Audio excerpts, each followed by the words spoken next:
ပထမဆုံး Merchant Trade Money App ထဲကိုဝင်မယ်အထဲကိုဝင်ဖို့ login ဆိုတာနှိပ်ပြီးတော့သင်ရဲ့လျှို့ဝှက်နံပါတ်6လုံးကိုရေးလိုက်ပါသင်ရဲ့ wallet size ကို card setting ထဲမှာကြည့်နိုင်ပါတယ်သင်ရဲ့ wallet limit က2000မဟုတ်သေးဘူးဆိုရင်ယခုလိုမျိုး upgrade လုပ်ဖို့ပြပါလိမ့်မယ်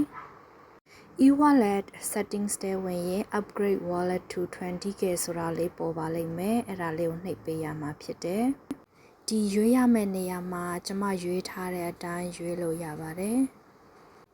ပြီးသွားပြီဆိုရင်အောက်က4000အကွင်းလေးထဲမှာအမှတ်လေးချစ်ပြီးတော့ continue ဆိုတာကိုနှိပ်ရပါမယ်guarded ဆိုပြီးပေါ်တဲ့ဟာလေးကိုထပ်နှိပ်ပေးရပါမယ်ပြီးသွားပြီဆိုရင်ယခုလိုအစိမ်းရောင်လေးနဲ့ processing ဆိုတာလေးပေါ်မှာဖြစ်တယ်